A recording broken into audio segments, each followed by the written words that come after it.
Hello and welcome. Today we are at Legoland Billund and we're about to take a good look around their Ninjago World section. Now before we do, I spotted a little model that's hidden and it is this little squirrel on top of the sign. Now these are dotted around every single Legoland park around the world. So next time you go to your local Legoland park, try and have a look up in all the trees and all the plants and everything like that, because they will have lots and lots of models hidden and dotted about. Now as we get into the Ninjago world, there are two ways in and two ways out. We're coming in from the 4D cinema section, which means we've got Lloyd's Laser Maze just on the left-hand side, and we've got this nice park area and everything as well, where you can just sit down with your lunch and things like that and just sort of get out the way of the hustle and bustle. So this part of this land is much quieter and calmer, and then as we come in and go around, it obviously does get a little bit busy. Now where you can see those people just walking around, they are about to queue up for the Lloyd's Laser Maze, but what we are looking at directly now is actually another queue line for the main ride, and the building to the left hand side is actually Lloyd's Laser Maze. So they're both next door to each other,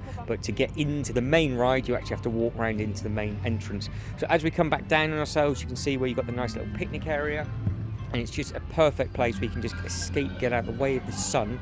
And then if you have a larger family and one or two of them are waiting to queue up to get onto that Lloyd's Laser Maze, at least you can just sit down and just get out the way of everything, sort of just rest your legs for a little bit. Now each model that is dotted around this massive entrance of Ninjago World all has its own section, so we'll spot them as we go. But you can see this is the queue line to Lloyd's Laser Maze, so this is different to, for example, the one in Windsor and the one in Germany. Germany has a completely different ride to the one in Windsor, and so on and so forth, so each land is completely different to each other. So that is the ride. You can see the lasers just above, so it's supposed to take 1 minute and 20 and it's 10 meters long, and you can get the idea of how you're supposed to get through without being touched and tagged by any of those lasers whatsoever.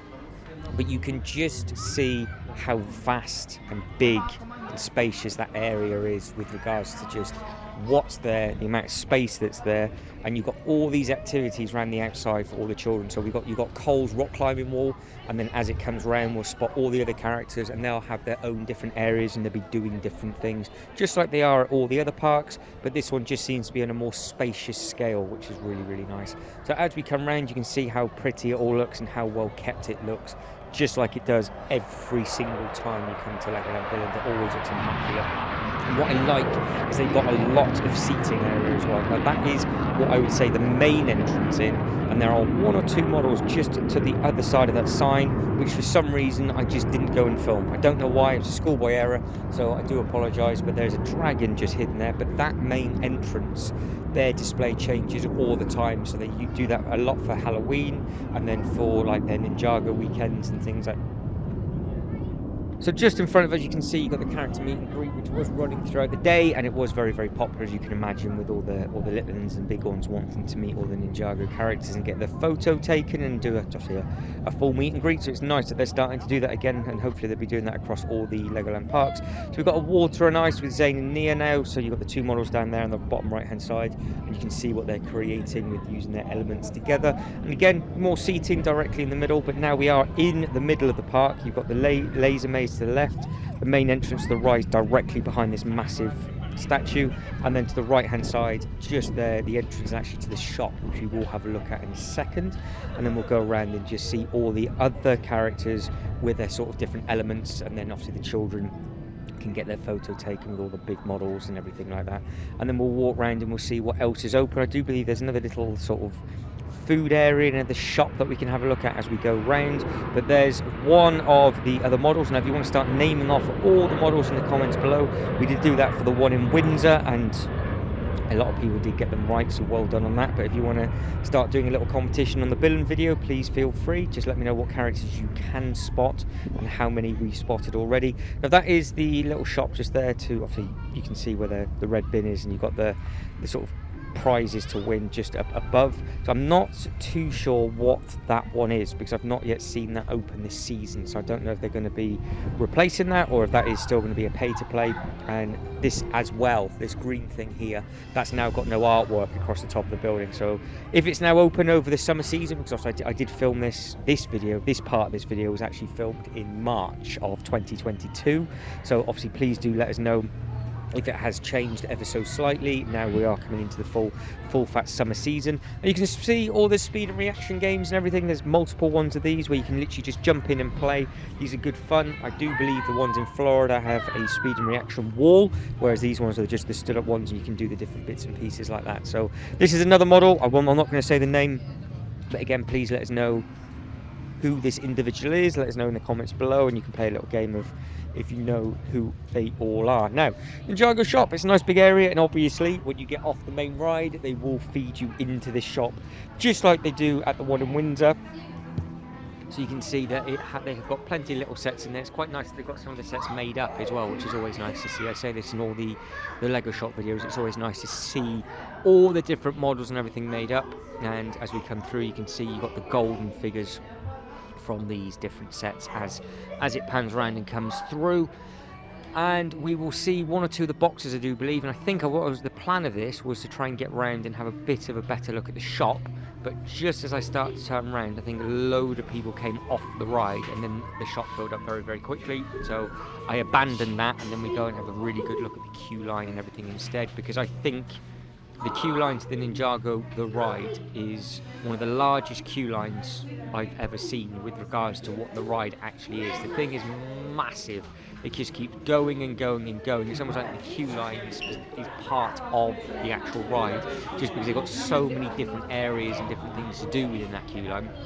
It's almost like they've done it because they either knew it was going to be really, really busy, or it's just a nice little interactive thing for everybody as they walk around. So this is the Ninjago The Ride. So we're about to have a look at this main model just here, and then we'll go into the actual ride itself, and you can see all the different models and everything that we've got to look forward to. The first thing that we will see, so this now is actually filmed in a completely different month. That's why the weather's changed, and to be honest, this is now a couple of months later because it just went wrong when I went to try and do it the first time. You can see that those swords, which we will have a quick look at the information for, because I end up crawling underneath things like I always do and let everybody pass so we can try and soak in as much as possible. They are the same sort of models that you will have in your hotel room of the Ninjago hotel rooms, obviously. So depending if you book the Ninjago room, that I do believe is across the headboard of the bed. So there's plenty of models to have a look for in the Ninjago room. So if you can ever book one of those rooms, they are slightly more expensive than the other rooms, but I think it's because they've got more models in them, and obviously they're a slightly more popular room, so they're always in demand, those rooms. But if you stayed in the Lego Hotel and you stayed in the Ninjago rooms before, let me know what you think. Now you can just see the army of people that are about to come in, so we will cut the video now. There we go, they've all passed, and then we're going to carry on walking through this absolutely massive queue line. Now there is loads to read and stop and have a look at, so if I knew the queue wasn't as long as what it was, I would have gone a lot slower to soak all of it in, and we could have read every single poster.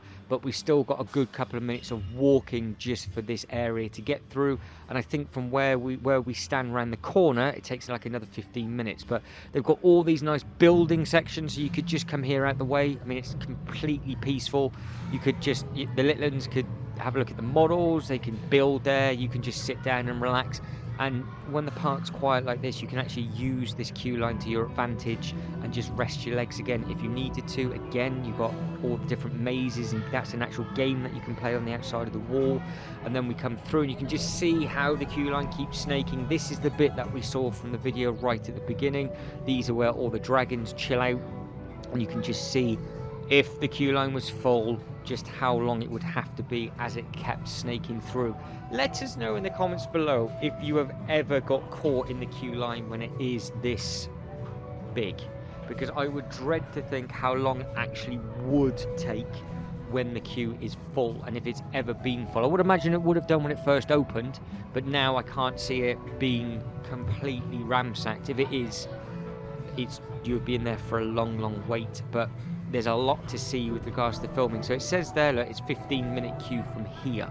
So I would imagine maybe the queue's what, an hour in total, maybe. But again, you've got a big building area on the inside, and the nice thing is actually the queue line, even though it's outdoors, you are sheltered with regards to the roof. So you've got the bit in the middle where it's obviously all open for the little ones to play, but you do have a good area where, like where we are now, it is sheltered, so it was sunny at this point of when I was filming it, and it wasn't too bad at all. And you've got all the artwork and everything around the outside, so I always like looking at all of those and seeing all the different characters and things.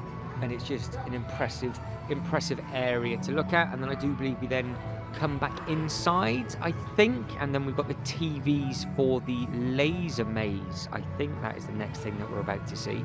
And then the actual laser maze is a live feed of people running through the actual laser maze itself. Yes, it is. So you've got the 3 TVs here, so there's Lloyd's laser maze. So it says that you're passing Lloyd's laser maze, take a look, and then you can just see the people doing it live time and just trying to get through and just getting through it as fast as they can. There are two different ones you can do, I think, so you can see there that one's slightly harder and the one's not as difficult.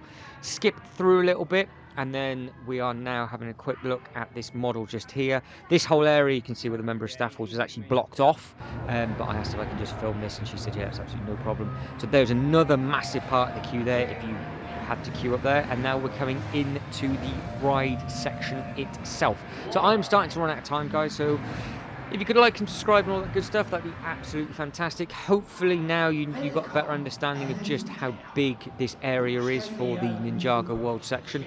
I'm going to go quiet for the last minute or so I can let you soak in just everything and have a little bit of a look at the ride. This is where you pick up your glasses from, and these are just the tutorial videos of how it works. But again, there's just nobody here, so that's why I'm just sort of going slowly and just soaking it in and just seeing what everything is. But guys, as always, thank you very much for watching. You guys take care, and I'll catch you in the next one.